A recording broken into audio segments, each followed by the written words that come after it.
이렇게 부정적인 사람이죠. 무슨 말을 할 때마다 부정적인 말을 하는 사람은 인생이 부정적으로 변합니다. 우리 흔히 나이 값을 못한다 이런 말 많이 하죠. 나이 값은 하라 이런 얘기 합니다. 아주 따지는 사람, 이거 정말 보기 흉한 큰 소리로 떠드는 것, 이것도 품이 없는 짓이죠. 나이 들어서도 품격 있는 사람이 된다는 것 잊지 마시기 바랍니다. 이 7가지 중에서 저보고 2가지만을 꼽으라고 한다면은 안녕하세요, 조관일입니다. 저는 직장 생활을 끝내고 요즘은 이제 유튜버도 하고 그리고 책도 쓰고 강의를 하고 하는 그런 직업을 가지고 있습니다. 오늘 여러분 이렇게 뵙게 돼서 대단히 반갑습니다. 우리가 노년이 되면서 품격을 지켜야 되고 그리고 노년이 되면서 이왕이면은 아름답게, 물론 젊은 사람의 그 아름다움을 쫓아갈 수는 없습니다. 그러나 노년의 아름다움은 또 나름대로 아름다움이 있을 수 있죠. 그래서 오죽하면은 노년의 아름다움을 예술이라고 하지 않았습니까? 그만큼 완숙해야 된다는 것이죠. 따라서 나이 든다는 것은 그 아름다움이 시들어지는, 즉 젊음의 아름다움이 시들어지는 것이긴 하지만 황혼의 아름다움을 새롭게 가꾸는 것이라는 생각을 하게 됩니다.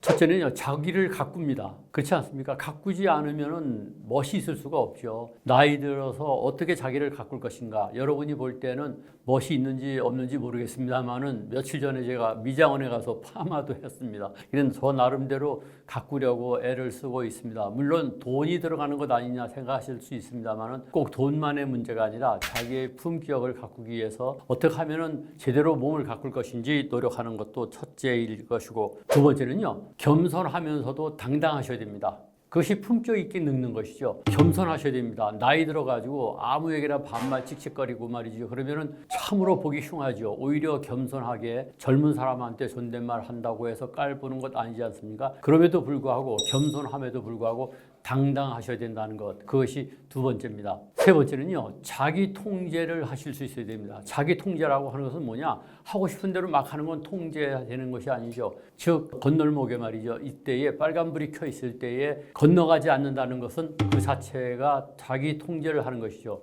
또 덕성을 베푼다던가 온화한 성격을 발휘한다고 하는 것도 자기를 통제하는 겁니다. 나는 원래 성격이 급하기 때문에 어쩔 수 없어 화를 버럭버럭 잘 내 하는 것은 본성인 거고, 그래서는 안 되고 그것을 잘 통제함으로써 나이 들어서도 품격 있는 사람이 된다는 것 잊지 마시기 바랍니다. 네 번째는요, 품격 있는 언어 생활을 해야죠. 여러분들 한문의 품자를 보면은 입구자가 3개가 돼 있죠. 입구자 3개가 쌓인 것이 품자입니다. 다시 말해서 말을 어떻게 하느냐에 따라서 격이 달라지는 것이죠.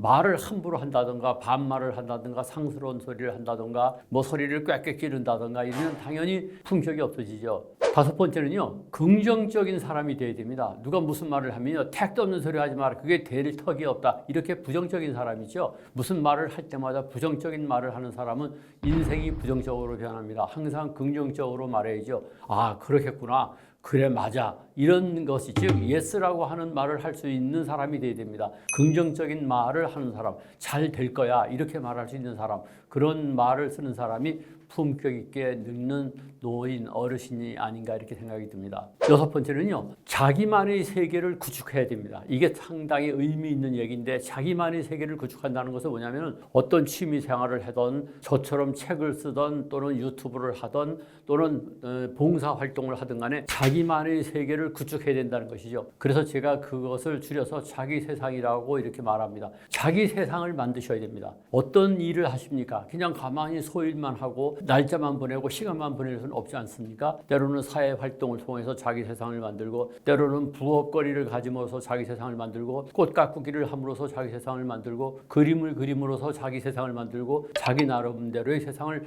만들어야만이 품격 있게 늙는다는 것을 잊어서는 안 되겠습니다. 일곱 번째로는요, 지갑을 여셔야 됩니다. 나이 들면은 입은 닫고 지갑은 열라 이런 얘기 하죠. 지갑을 열어야 된다. 이 얘기는 뭐냐면은 돈을 써야 된다는 것입니다. 제 선배님이 계신데 가끔 전화 옵니다. 아, 조 박사 만나자, 밥은 내가 살게. 그러면은 제가 얼른 만나지 않겠습니까? 마찬가지입니다. 여러분들도 만나자 후배한테 얘기할 것이 아니라 야, 밥 살 테니까 만나자. 즉 그런 소리는 하지 않더라도 어디 가셔서 상대방이 한 번 밥 사면 나도 한 번 밥 살 정도로 지갑을 열어야 됩니다. 그래서 노후가 되면은 지갑은 열고 입은 닫아라 하는 것은 금과 옥조 중에 하나라는 생각을 하게 됩니다. 이 7가지를 실천함으로써 나이 들어서도 멋져 보이는 사람이 되기를 바랍니다. 그것이 7가지 특징입니다. 이 7가지 중에서 저보고 2가지만을 꼽으라고 한다면은 첫째는 자기 통제입니다. 자기를 통제해야죠. 성격이 나는 것도 성질 부리는 것도 스스로 가라앉을 수 있어야 되고 자기 통제를 할 수 있어야 되고 그리고 6번째로 말한 자기 세상을 꼭 만들라는 것. 자기 세상을 만들게 되면은요 사람이 자연스럽게 품격 있는 노후를 가꾸게 됩니다. 그래서 이 2가지를 특히 강조하고 싶습니다. 우리 흔히 나이값을 못한다 이런 말 많이 하죠. 나이값을 하라 이런 얘기 합니다. 그런데 되게 나이값을 하라는 얘기를 어른들, 나이 든 사람들한테 하는 경우가 대부분이죠. 그런데 한번 곰곰이 생각해 보세요. 나이값이라고 하는 것은 2가지 종류가 있죠. 젊은 사람도 나이값이 있는 겁니다. 젊은 사람은 젊은 사람대로의 나이값이 있죠. 예컨대 열정적이라고 하는 것은 젊은 사람의 나이값이죠. 또는 도전적이라고 하는 것은 젊은 사람의 나이값입니다. 그렇지 않습니까? 그런데 우리가 이제 머릿속에다가 마음속에다가 담아야 될 것은 나이 든 사람의 나이값은 무엇일 것이냐 하는 것입니다. 첫째의 나이값은 너그러워야 됩니다. 덕성이 있어야 됩니다. 나이 든 사람이 말이죠. 바득바득 우겨대고 젊은 사람하고 다투거나 또는 친구들끼리 막 우겨대는 경우 많지 않습니까? 그냥 너그럽게 모든 것을 갖다가 포용하고 용서하고 이런 덕성이 있어야 됩니다. 이것이 나이 든 사람이 나이값을 발휘하는 첫째라고 생각을 합니다. 둘째는요, 경륜이죠. 지혜로워야 됩니다. 그만큼 많이 살았으니까 아무래도 지혜가 많을 것 아니겠습니까? 어떤 경우에는 어떻게 처신해야 될 것인지, 어떤 경우에는 어떻게 판단을 해야 될 것인지 다 잘 알지 않습니까? 즉 경륜을 발휘할 수 있어야만이 나이 든 사람으로서의 나이값이라고 할 수가 있습니다. 세 번째 나이값은 이해심입니다. 누가 무슨 말을 하더라도 그럴 수 있겠구나. 이렇게 덕성하고 물론 관계가 있습니다만 이해심이 있어야만이 젊은 사람이 아닌 나이 든 사람으로서의 나이값이라고 할 수 있습니다. 젊은 사람은요 패기 때문에 남을 이해하기가 어렵죠. 경험이 적으니까 이해하기가 어렵습니다. 그러나 우리는 경험이 많고 나이를 그만큼 먹었으니까 웬만한 것은 이해하고 넘어가는 그것이 나이 든 사람으로서의 나이값이라고 생각을 합니다. 네 번째 나이값은 포용력입니다. 포용력은 용서하는 것이죠. 공자님 아시죠? 공자님의 제자 중에 자공이라고 있습니다. 공자를 거꾸로 하면 자공이 되죠. 교묘하게도 이름이 거꾸로 돼 있는데 공자의 제자 자공이 공자한테 물어봤어요. 스승님, 이 수많은 한문 중에서 평생 가슴속에 담아서 행동해야 될 것이 있으면 무엇입니까? 했더니 공자왈 그 중에 많은 것 중에 하나를 꼽으라면 바로 서다 그랬습니다. 서가 뭡니까? 용서할 때의 서자입니다. 근데 서자라고 하는 것은 용서한다는 서도 되지만 받아들인다는 서도 됩니다. 다시 말해서 상대방이 좀 잘못했을 때 그걸 빠득빠득 우기고 나무라고 할 것이 아니라 용서하고 이해하고 포용하는 그런 생각을 가지고 나이값을 발휘해야만이 나이 든 사람으로서의 나이값을 제대로 한다는 생각을 하게 되는 것이죠. 그리고 마지막 5번째 나이값은 품입니다. 품위가 있어야 됩니다. 품격이 있어야 됩니다. 이것은 제가 조금 전에도 말씀드린 바 있습니다만은 나이 들수록 품격 있게 행동하고 품격 있게 말하고 자기의 품위를 지키는 그런 나이값을 발휘하시기를 바라야 됩니다. 이 5가지를 제가 볼 때 나이 든 사람으로서의 나이값이라고 생각을 합니다. 제가 그 매력 5계명을 만들었습니다. 매력 5계명 이 5가지를 마음속에다가 꼭 담아두시길 바랍니다. 첫째는요. 일부러라도 자주 웃으라는 거죠. 허허대고 웃어야 됩니다. 웃는 모습 좋지 않습니까? 말 같지 않은 말을 하면요. 허허대고 웃어 넘기세요. 깔깔대고 웃으세요. 웃는 모습이 좋습니다. 일부러 웃으라는 것. 이것이 5계명 첫째입니다. 2는 뭐냐? 이러쿵저러쿵 따지지 말자 이거죠. 자꾸만 따지지 마세요. 이러쿵저러쿵 따지다 보니까 말이 많아지고 말싸움이 일어나고 그러지 않습니까? 지난번에 병원에 갔는데 접수처에 환자가 몰려가지고 쭉 줄을 서 있었어요. 그럼 병원은 병원대로의 사정이 있지 않겠습니까? 그 중에 어떤 사람이 사람이 말이죠. 줄 서 있는 데서 바깥으로 나와가지고 여기다가 말이지 사람을 더 채용해서 이 줄을 세우지 말아야지 말이야. 이렇게 기다리게 하면 되겠어 하고 이러쿵저러쿵 따지더라고요. 그 병원은 병원대로의 사정이 다 있기 마련 아니겠습니까? 그 사정을 이해해야죠. 자주 따지는 사람, 이거 정말 보기 흉한 것이고 어르신으로서의 품격을 해하는 것입니다. 세 번째 삼은 뭐냐? 삼가라 품이 없는 짓을. 요전에 그 등산을 하는데 말입니다. 앞에 사람들이 걸어가고 뒤에 따라오는 거 뻔히 아는데도 물론 뭐 생리 현상을 어떻게 하겠습니까만은 그럼에도 불구하고 말이죠.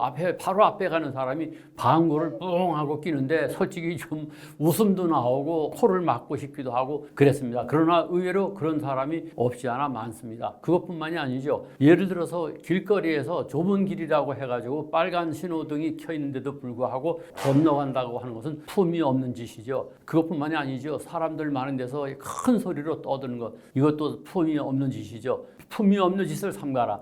이것을 세 번째로 말씀을 드립니다. 네 번째 사는 사랑으로 충만하라 입니다. 사랑하라는 얘기죠. 사랑하라고 하면 갑자기 말이죠. 왜 사랑 타령이냐 이렇게 생각하실지 모르는데 사랑은 좋아하는 것하고 다릅니다. 예를 들어서 내가 교회에 나간다 하면은 교회에 나가는데 그 많은 신도 중에 왠지 좋아할 사람이 있고 싫은 사람이 있기 마련입니다. 직장에 나가도 마찬가지고 이웃 사람 중에서도 보면은 왠지 좋은 사람이 있고 싫은 사람이 있어요. 그러나 좋고 싫은 것은 감정이지만 사랑은 결단입니다. 나는 당신이 별로 좋지는 않지만 그래 사랑하겠다고 결단을 내리라는 것이죠. 사랑하라는 것은 굉장히 중요한 겁니다. 마음을 편안하게 갖고 만사를 사랑해야 됩니다. 세상을 사랑하고 하는 일을 사랑하고 주위를 사랑하고 가족을 사랑하고 모든 걸 사랑하셔야 됩니다. 그러기 위해서는 만사에 감사하라고 하는 것도 거기서 나오는 것이죠. 아무쪼록 사랑하라고 하는 것을 잊지 마시기 바랍니다. 다섯 번째는 1, 2, 3, 4, 5. 5는 뭐냐? 오늘을 만끽하시라 이겁니다. 나이 든 사람에게 있어서는 내일은 기대할 수가 없습니다.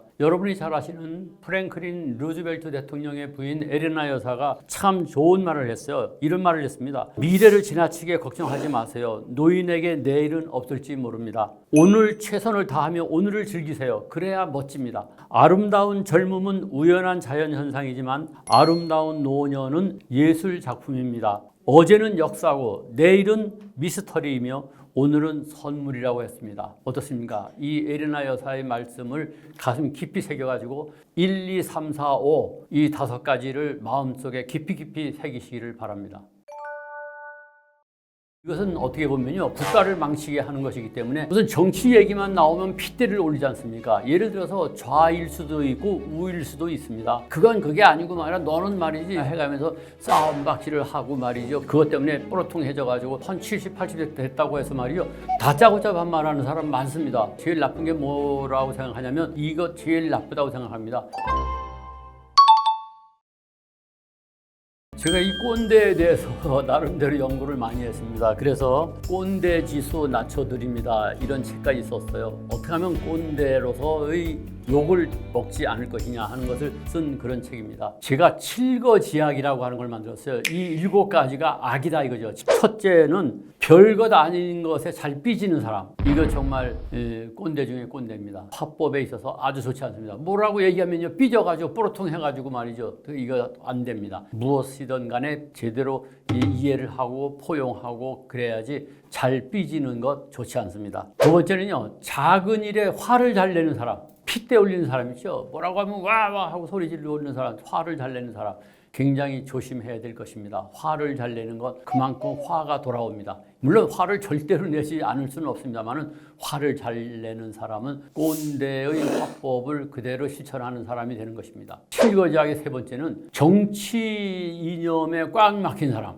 이거 정말 볼품없습니다. 요즘 얘기해보면요 무슨 정치 얘기만 나오면 핏대를 올리지 않습니까? 예를 들어서 좌일 수도 있고 우일 수도 있습니다. 얘기를 하다 보면 상대방이 나하고 정치 이념이 다를 수가 있어요. 다를 수가 있으면 아 저렇게 생각하는 사람도 있구나 이렇게 포용을 하는 것이 아니라 그건 그게 아니고 말이야 너는 말이지 해가면서 싸움박질을 하고 말이죠. 그것 때문에 뽀로통해져 가지고 헤어지고 씩씩거리고 단절하고 하는 경우까지도 봤습니다. 그래서 정치 이념에 민감하게 반응하는 사람 이것도 역시 화법에 있어서 조심해야 될 칠거지약의 세 번째입니다. 네 번째는 칠거지약은요 후배에게 대접받으려고 하는 사람. 후배에게 대접받으려고 하지 마십시오. 후배에게 대접을 해줄 생각을 해야죠. 그래서 지난번에도 그런 얘기했죠. 입은 닫고 지갑은 열어라 그랬잖아요. 그게 바로 후배를 대접하라는 것이죠. 자꾸만 대접받으려고 하면은 그 후배는 후배로서의 세계가 있는 것인데 언제 선배 챙길 수가 있겠습니까? 대접받으려고 하지 마시고 대접을 하려고 생각을 바꾸시기 바랍니다. 일거지하게 다섯 번째는 뭐냐? 술 마시고 해롱거리는 사람. 주량이라고 하는 거 저 같은 경우에요. 여러분 어떻게 보실지 모르지만 젊었을 때 술을 대단히 많이 마셨던 사람입니다. 자랑이랄 것도 없습니다만은 그럼에도 불구하고 술이 세던 사람입니다. 그럼에도 불구하고 직장 생활을 끝나고 60이 넘으면서부터는 소주를 한 병 이상 마시지 않습니다. 가급적이면 술 마시지 않습니다. 그리고 술을 마셔도 그냥 알맞게 소주 반 병, 와인 몇 잔, 요 정도입니다. 즉 술이 취할 것 같다 하면은 술을 딱 끊습니다. 그 정도로 자기 통제를 발휘해야죠. 그런데도 불구하고 술 먹고 말이죠. 해롱거리는 사람 있죠. 이런 사람하고 있으면은 친구 같지도 않고요. 사람들이 싫어할 수밖에 없고 집에 가서도 대접받기 글렀습니다. 실거지하게 여섯 번째는 입만 열면 자기 자랑하는 사람. 누구라고 자랑할 것이가 왜 없겠습니까? 그럼에도 불구하고 말이죠. 우리 며느리가 어떻고, 물론 며느리 자랑할 수 있죠. 자식 자랑할 수 있죠. 아내 자랑도 할 수 있죠. 근데 입만 열었다고 하면은 자기 자랑하는 사람. 특히 왕년에 말이지 내가 뭐를 했는지 하면서 과거를 자랑하는 사람 참으로 바보 같습니다. 과거는 흘러갔을 뿐입니다. 현재가 중요하죠. 현재 자랑할 것이 있으면 자랑하십시오. 그런데 왕년에 흘러간 거 가지고 자랑하는 것은 더더군다나 칠거지약 중에서 여섯 번째에 해당된다는 것 잊지 마시기 바랍니다. 그리고 마지막 칠거지약 중에 일곱 번째는 뭐냐? 다짜고짜 반말하는 사람. 나이가 있다고 해서 한 70, 80대 됐다고 해서 말이요. 다짜고짜 반말하는 사람 많습니다. 자기가 어른이다 이거죠. 그러니까 뭐 종업원뿐만 아니라 이웃 사람한테도 그냥 다짜고짜 반말하는 사람이죠. 이 칠거지약 중에서 저보고 딱 하나만 꼽아서 제일 나쁜 게 뭐라고 생각하냐면 정치 이념에 꽉 막힌 사람. 이거 제일 나쁘다고 생각합니다. 그냥 마음이 열려 있어야 됩니다. 정치 신념이 다르다고 해서 상대방을 인격적으로 모독하고 상대방을 적으로 돌리는 것, 이것은 어떻게 보면요 국가를 망치게 하는 것이기 때문에 아주 좋지 않은 칠거지약 중에서 최악이라고 저는 생각을 합니다. 그러나 모두가 다 꼰대가 되는 건 아닙니다. 어떻게 하면은 꼰대 짓을 하지 않을 것이냐가 중요합니다.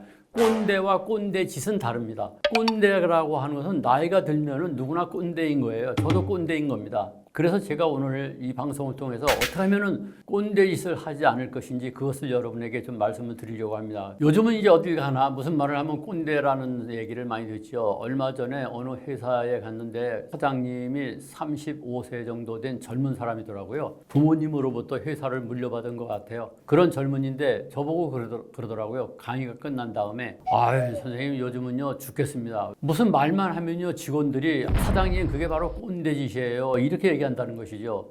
그런데요, 할 말은 해야 됩니다. 할 말을 하지 않는 것이 꼰대 짓을 안 하는 게 아닙니다. 그래서 할 말을 해야 되는데 그 꼰대 짓은 과연 어떻게 하면은 꼰대 짓이 되는가? 그래서 제가 곰곰이 생각하다가 기억나기 쉽게 제가 만들었어요. 갑자기 소주 생각이 나면은 이게 꼰대 짓이 된다는 겁니다. 첫째, 갑질하지 말라 이거죠. 갑질이라는 것 여러분 잘 아시죠? 상사라고 해가지고 부하를 갖다가 막 욱박 지른다던가 이거 갑질이죠. 또는 어디 음식점이나 카페 같은 데 가서 사람한테 갑질해야 되지 않습니까? 그게 바로 꼰대 짓이에요. 꼰대 짓이 다른 게 꼰대 짓이 아닙니다. 갑질하지 말라는 거죠. 그거 나이이즘이라고 합니다. 나이 따지는 거죠. 네가 몇 살인데 내 나이가 몇인데 이거 나이이즘입니다. 서열이즘이라는 말도 있어요. 서열을 따지지 말라는 겁니다. 그래서 갑질하지 말라고 하는 것이 갑자기 소주의 첫째입니다. 둘째, 갑자. 자는 뭐냐? 자랑질하지 말라. 자랑질하면은 이게 바로 꼰대짓이에요. 왕년에 내가 말이지 이래면서 자랑질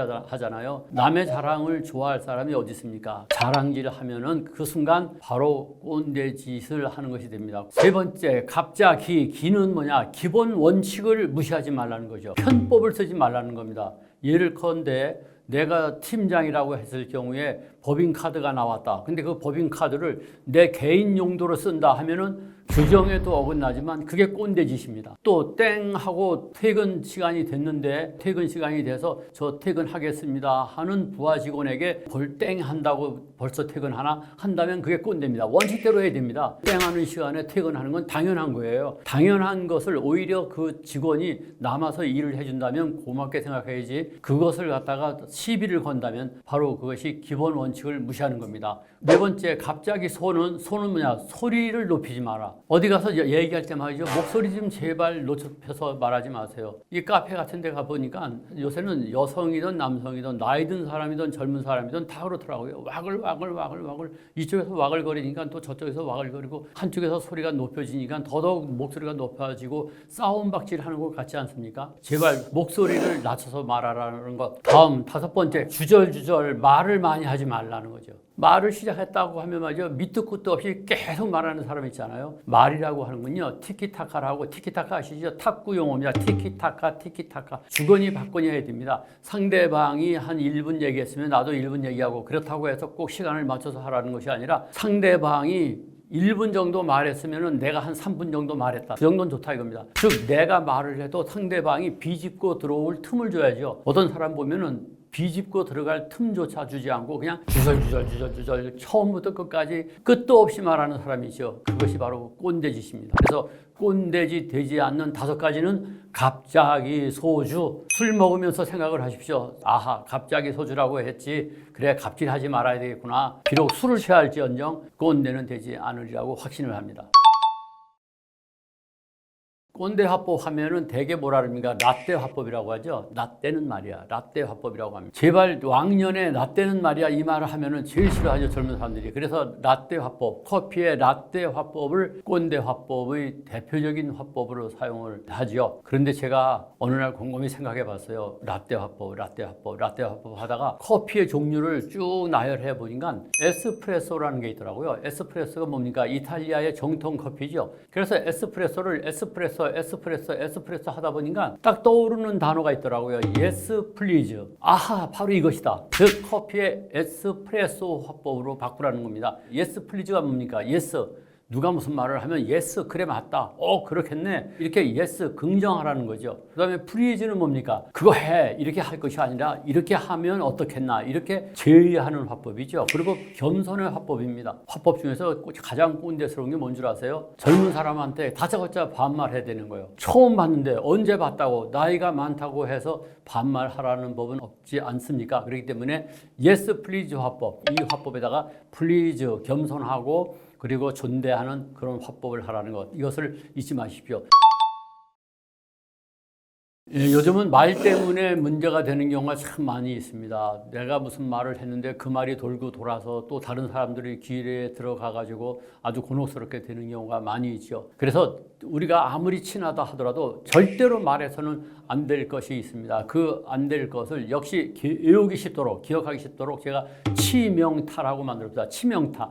이건 말하면은 치명타가 됩니다. 치자는 먼저 자기의 치부에 해당되는 것. 적에게 말해서 안 될 말은 아무에게도 말하지 말라는 말이 있습니다. 내 친한 친구에게도 말해봤자 그것은 언젠가 적에게 들어간다는 겁니다. 더군다나 요즘 사람들 입이 싸지 않습니까? 너만 알고 있어 하는 순간 이미 너만 알고 있는 게 아니라 온 세상이 다 알게 되는 겁니다. 그래서 치명타의 치는 내 치부에 해당되는 것, 나의 부끄러운 부분에 해당되는 것은 절대로 말하지서는 안 됩니다. 내 명예에 손상이 갈 수 있는 것, 내 명예에 손상이 갈 수 있는 것, 이걸 말함으로써 말이죠, 오히려 창피하게 될 수 있는 것, 치명타의 치하고도 비슷하긴 합니다만은 그럼에도 불구하고 약간 다르지요. 내 명예를 깎아먹을 수 있는 것은 절대로 말해서는 안 됩니다. 치명타, 타는 뭐냐? 타인의 비밀에 해당되는 것은 절대로 말하지 마세요. 타인의 비밀, 다른 사람의 비밀을 야, 너만 알고 있어 얘기했다가는 그 말은 나중에 돌고 돌아서 결국은 누가 말했는지 알게 되고 그것으로 인해서 치명타를 입게 됩니다. 아무쪼록 이 치명타 잊지 마시고 말할 때마다 조심하시면은 여러분들은 말 때문에 큰 곤욕을 치르는 일은 없을 것입니다. 여러분 어떻습니까? 지금까지 노후의 대화법에 대해서 여러 가지 말씀을 드렸습니다. 노후가 될수록 품격이 있어야 되는데 품격의 품이라고 하는 것은 아까도 말씀드린 바와 같이 품은 입구자 3개가 쌓인 거죠. 말을 잘해야 됩니다. 그래서 말을 잘하려면은 우리가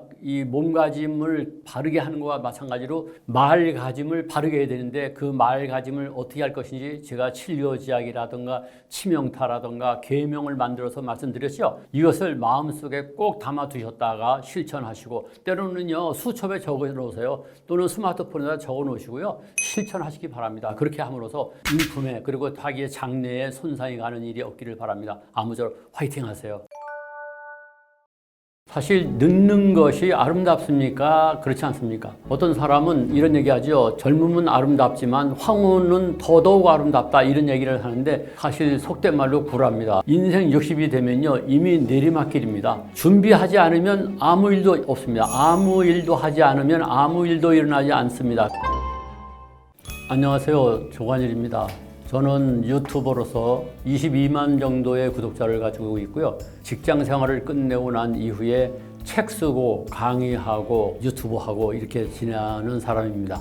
제가 이제 노후 문제를 연구하다 보니까 책을 여러 권을 쓰는데 특히 은퇴 경쟁력을 갖춰라 하는 이 책을 썼습니다. 노후에 어떻게 은퇴 경쟁력을 갖출 것이냐. 우리가 재직 경쟁력, 직장 생활할 때의 경쟁력만 중요한 것이 아니라 은퇴하는 사람에게는 은퇴 경쟁력이 중요하죠. 그래서 은퇴 경쟁력을 갖춰라는 책을 써가지고 이것을 가지고 오늘 방송을 하려고 합니다.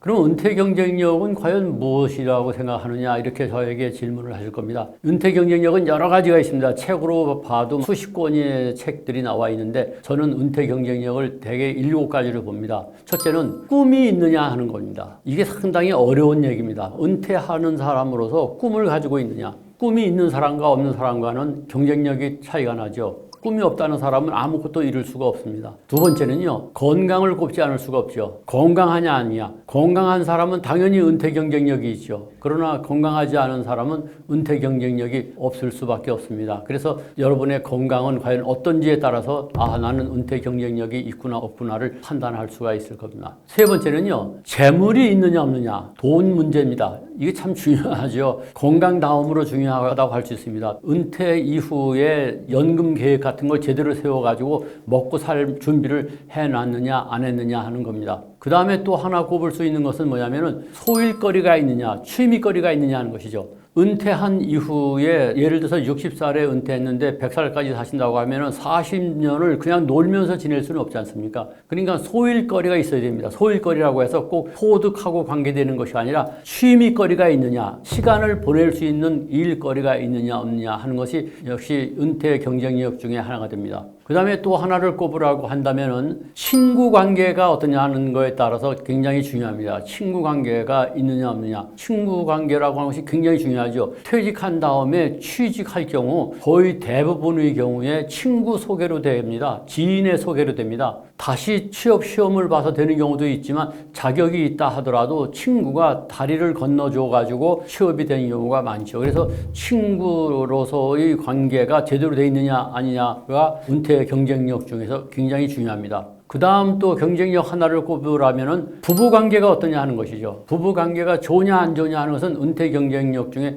아주 중요한 사항입니다. 부부 관계가 나쁘면요 모든 일이 비틀어집니다. 부부 관계를 제대로 하고 있는 사람은 은퇴 경쟁력이 그만큼 좋은 겁니다. 부부가 무엇이든지 응원해 준다고 한다면 얼마든지 힘이 솟지 않겠습니까? 그래서 부부 관계라고 하는 것이 은퇴 경쟁력인데 여러분의 부부 관계는 어떤지 한번 점검해 보시죠. 그리고 마지막으로 존재 경쟁 입니다. 존재 경쟁력은 뭐냐면은 어떻게 존재하느냐, 무엇으로 존재할 것이냐 하는 것이죠. 이것이 굉장히 중요합니다. 품격 있게 존재하느냐 아니냐에 따라서 경쟁력이 있느냐 없느냐가 되죠. 예를 들어서 어떤 사람이 품격이 전혀 없다면은 재취업이 될 수가 없지 않습니까? 그리고 품격이 있으면은 재취업하는데 그만큼 도움이 되지 않겠습니까? 어떻게 존재하는 사람이냐 따라서 이것이 또 은퇴 경쟁력이 됩니다. 이 7가지를 은퇴 경쟁력이라고 이렇게 칭합니다.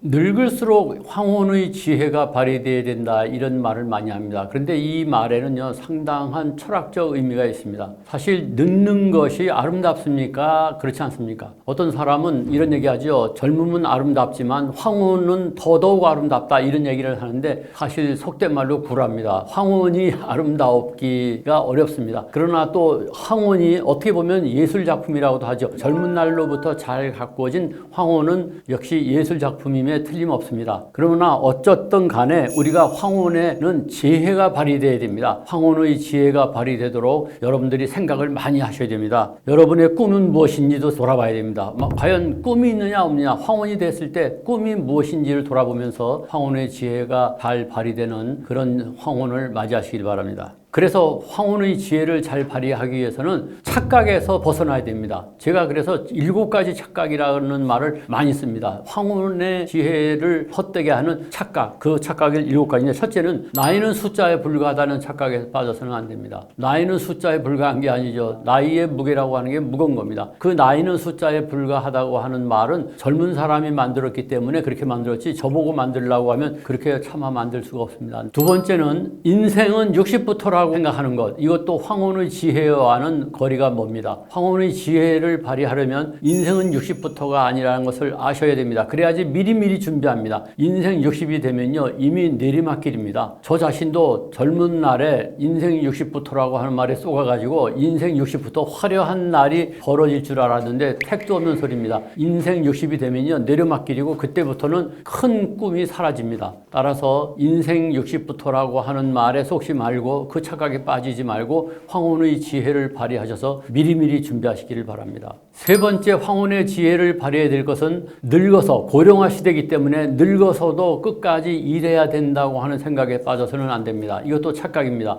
늙어서 일해야 된다는 생각은 버리십시오. 가급적이면요 젊은 날에 준비 많이 해가지고 일찍 은퇴한다고 하지 않습니까? 빨리 돈 벌어서 준비해놓고 은퇴를 하는 파이어족이라고 하죠. 그 파이어족이 되는 것이 꼭 나쁜 게 아닙니다. 일찌감치 고령화 시대이니까 늙어서까지도 일해야 된다고 생각하지 말고 늙어서는 노시기 바랍니다. 즐겁게 노셔야죠. 인생을 즐기셔야죠. 네 번째는요 100세 시대니까 40년 더 살 줄 안다고 생각하면 큰 오산입니다. 우리가 9988이라는 말 많이 쓰죠. 실제로 99세까지 88하는 분 여러분 보셨습니까? 저는 아직까지 못 봤습니다. 99세까지 88하다고 하는 것은 그냥 구호일 뿐이지 그런 사람은 실제로 있지 않습니다. 그러니까 100세 시대니까 40년 더 살 줄 알고 준비를 게을리한다고 하면은 황혼의 지혜를 발휘하지 못하는 것이 되기 때문에 황혼의 지혜를 발휘하셔서 미리미리 준비하시기 바랍니다. 다섯 번째는요 자기는 그래도 멋있게 늙을 줄 안다고 하는 착각에 빠져서는 안 됩니다. 다 마찬가지입니다. 늙어가면요 독인 객인입니다. 거기서 거깁니다. 물론 조금 더 젊어 보이는 사람이 있고 조금 더 나이 들어 보이는 사람이 있습니다만은 늙음이라고 하는 것은 공통적으로 찾아오게끔 돼 있습니다. 따라서 늙는다는 것 나도 예외가 아니라는 것을 생각하시고 지혜를 발휘하셔서 어떻게 하면은 조금이라도 더 젊게 자기를 관리하실 것인지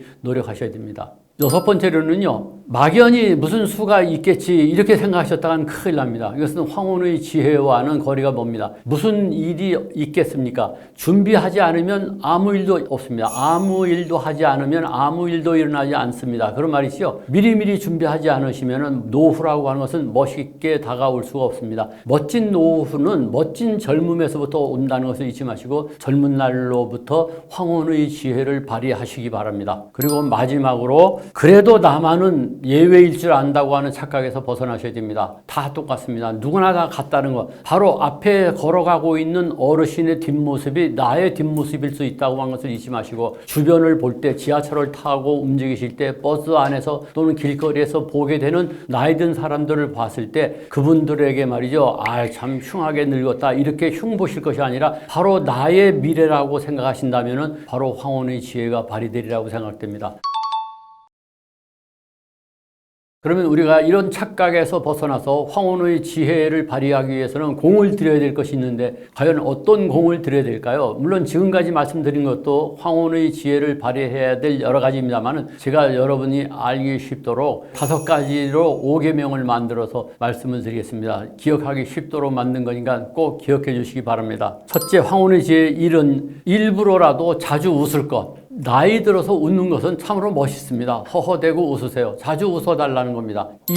이웃과 잘 지낼 것. 이웃하고 잘 지내십시오. 친구하고 잘 지내십시오. 친구 많을 필요는 없습니다. 어떤 사람 보면은 친구는 많으면 많을수록 좋다고 하는데 그렇지 않습니다. 친구라고 하는 거 제가 볼 때는 5사람 정도의 친한 친구가 있으면 충분하다고 생각합니다. 그리고 특히 이웃 사람들과 관계를 잘 맺어서 그들하고 어울려서 잘 살아야 됩니다. 하버드 대학교에서요 여러 가지 설문조사를 했습니다. 연구를 했는데 훗날에 노후가 돼서 가장 행복하고 관계되는 게 무엇입니까? 하고 물어봤더니 학벌이라든가 돈 많은 것하고 관계없이 제일 중요한 것이 관계라고 그랬습니다. 즉 이웃하고 잘 지내는 것이 행복의 조건이라는 것이죠. 노후에는요 꿈이 사라집니다. 나이가 70, 80 됐는데 꿈이 뭐예요? 하고 물어본다면 꿈이 뭐라고 하겠습니까? 대통령이 되겠다고 하겠습니까? 어디 회사의 중역이 되겠다고 하겠습니까? 그때의 꿈은 행복해지는 겁니다. 우리가 행복이 노후에 오직 하나뿐인 꿈이라고 할 수가 있습니다. 그래서 이웃과 잘 지내기 위해서는 공자한테 제자인 자공이 그 수많은 한문 중에서 한 글자를 마음속에 담으면 뭐가 좋을 것이냐 했더니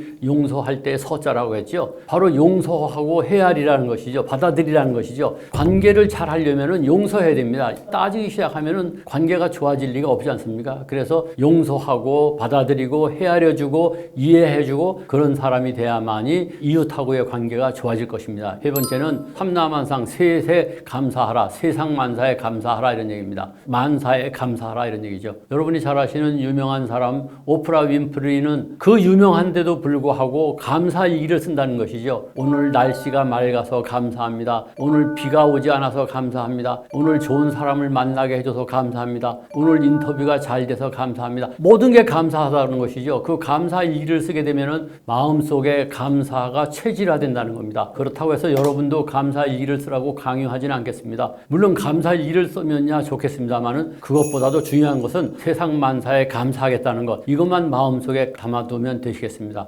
네 번째 사는 사랑하라는 겁니다. 이건 굉장히 중요합니다. 사랑하라는 것. 이웃을 사랑하고 일을 사랑하고 일을 사랑해야 돼요. 저도 유튜브를 하면서 참 귀찮습니다. 혼자서 편집하고 아이디어를 짜내고 눈이 말이죠 좋지도 않은데 편집하고 다시 올리고 짜증나는 일이 많지만 그 일을 사랑합니다. 사랑하니까 하게 되죠. 여러분이 하시는 일들이 전부 다 즐거워서 하거나 행복해서 하는 건 아니지 않습니까? 그럼에도 불구하고 사랑해야 됩니다. 그것뿐만 아니라 이웃을 사랑하고 그리고 만사를 사랑하고 모든 것을 사랑하셔야 됩니다. 사랑하는 것만이 우리의 인생의 가치를 높여준다는 것 잊지 마시기 바랍니다. 그런 얘기가 있죠. 까미가 그런 얘기했습니다. 우리가 이 인생이 황혼에 저물었을 때, 황혼에 갔을 때, 즉 나이가 들어서 죽을 때가 되면은 무엇을 가졌느냐가 아니라 얼마나 사랑했느냐를 놓고 심판받을 것이다 그랬습니다. 그렇습니다. 우리는 얼마나 많이 가졌느냐, 이뤘느냐를 가지고 심판받지 않고 얼마나 많이 사랑했느냐를 가지고 심판받습니다. 사랑하라는 것